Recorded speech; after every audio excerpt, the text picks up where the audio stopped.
My name is Daniel Bushell. Class action lawsuits filed against cell phone manufacturers. Coming up. Insurers refuse public liability for cell phone use. The warning buried deep inside your mobile. And the next casualty catastrophe after tobacco and asbestos.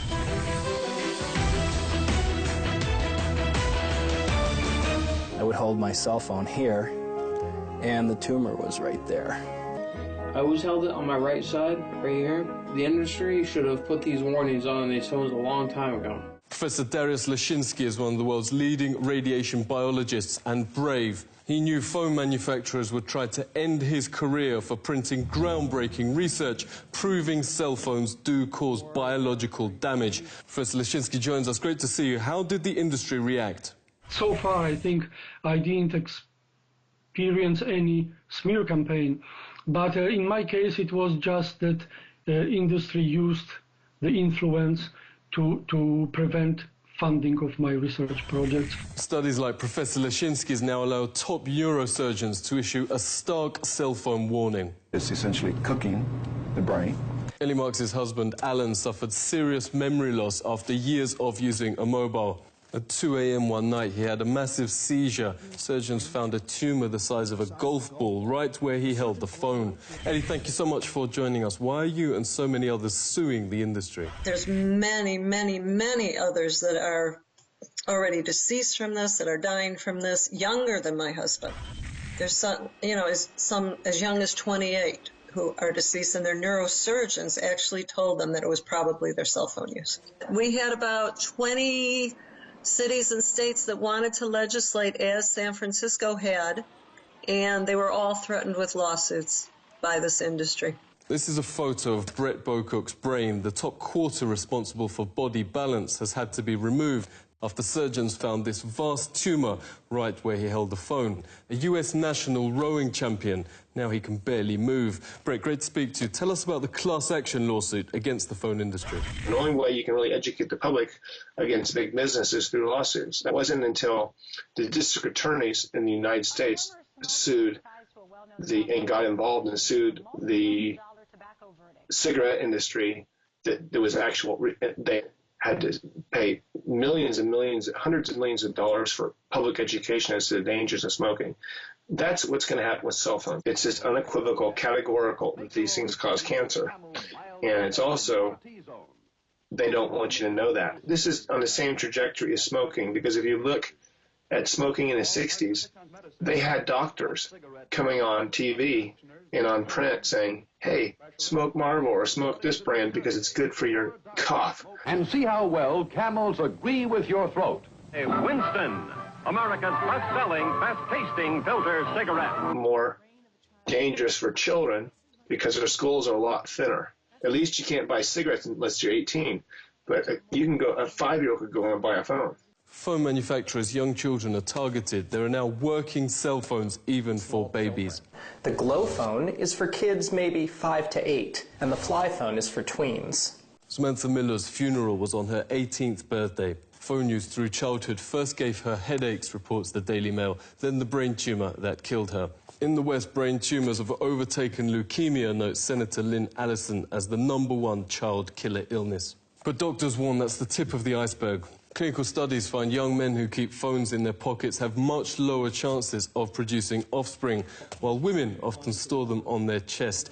I would just tuck it right in to my bra. Tiffany France got breast cancer aged just 21, right where since childhood she's stored her phone. These spots mark the areas of Donna James's cancer. Her doctors call this a new breed of distribution that exactly matches where women keep their phone. It's very unusual pattern where these multiple small cancers were confined to the upper inner aspect of the breast. And so I've never seen anything quite like this. This is a radiation detector in normal surroundings, around 30 microvolts a meter. Microwave ovens reach 800 microvolts. Wi-Fi routers use the same radiation technology. Loading a film on a tablet PC reaches 2,000. Some of the world's best-selling smartphones register over 1,000 times above normal levels.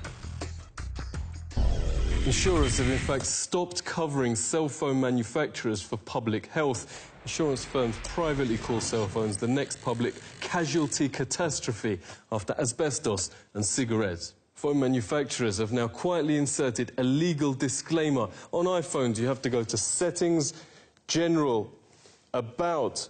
At the bottom, scroll down to Legal. And at the end, RF exposure, radio frequency exposure. Unlike most pages, the small print here can't be enlarged, but it reads, carry iPhone at least 10 millimeters away from your body.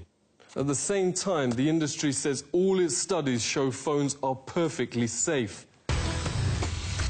Radio waves from cellular phones are safe. Conflict of interest. Harvard ethics professor Lawrence Lessig calls industry-paid studies which consistently conclude phone radiation is harmless. Independent scientists, meanwhile, overwhelmingly find the most serious problems, from DNA damage, 3 times lower sperm counts, 290% more brain tumours, autism and birth defects. Former senior White House advisor and leading epidemiologist Dr. Deborah Davis has testified to Senate on the subject. She joins us. Great to see you. How do you explain the completely opposite findings between industry and independent studies? Anytime there was independent research, what industry would do was 3 things. First, they would go attack the scientists who had done the studies. They would try to get them fired, they'd try to get their funding taken away, or they would fraud. Then when that didn't work, they hired other scientists who knew nothing about the field to do studies that looked like they were replicating the other studies, but they really weren't. And when all of those things failed, they wrote a memo in which they said, if the cellular industry done its job, we think war gamed the science. That's a quote. War-gamed the science. Now, science is not a matter of war, not a matter of games. We're deadly serious about our health and that of our children. Wargaming reveals this leaked Motorola email is industry-paid studies purely for reassuring the public. We have sufficiently wargamed the issue. A sting has exposed how easy it is to get phony studies in print. Posing as a serious scientist, John Bohannon sent in a paper full of schoolboy errors, offering payment for publication. Incredibly, more than half the journals in these countries all around the world published it, even lying to the public that the study had been peer-reviewed. Investigative journalist Anthony Gucciardi has broken numerous health scandals. Great to see you. Surely big business wouldn't fake studies to put millions of lives at risk. Do we have documented precedents? This is exactly like Eli Lilly, which in the 1980s knew that Prozac was leading to suicides and aggressive behavior, the exact opposite effect of what they wanted. They knew that in the 1980s after they conducted the research. They hid the research, and it wasn't exposed until 2005 from the BBC. But then they would have their corporate interests do studies and talk about how great it was. Now, of course, they're required to admit, yeah, the antidepressants do cause suicide, aggressive behavior. Pretty much every shooter is on them. When these cell phone companies are forced to admit, yeah, the cell phone radiation does cause brain tumors, it does do all this, and they're already saying this in their manuals. So it's already coming out, but once the public is aware of this fact, it will be even worse. Depressants. It will be even worse than tobacco. We invited the powerful industry lobby CTIA to discuss the issues raised in this report. They sent this one-line refusal. Thank you for contacting us, but we will not be able to do this interview.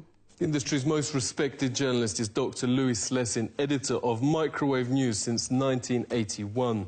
Louis, great to speak to you. There seems to be a parallel universe, what the industry says and everyone else. The whole system is broken. People are not being told the truth. It's crazy. It's easy to say we made a mistake on tobacco after we know that tobacco is killer. The point is to take action. Actions being taken outside the US. France is moving schools back from Wi-Fi to cabled internet. Countries from Germany to Israel and Finland are moving to stop cell phone sales to kids. But Obama just made industry chief lobbyist Thomas Wheeler head of the regulator itself, the FCC. A former administration official calls it another astonishing conflict of interest. So doctors who want parents at least informed of cell phone dangers to their kids say they aren't holding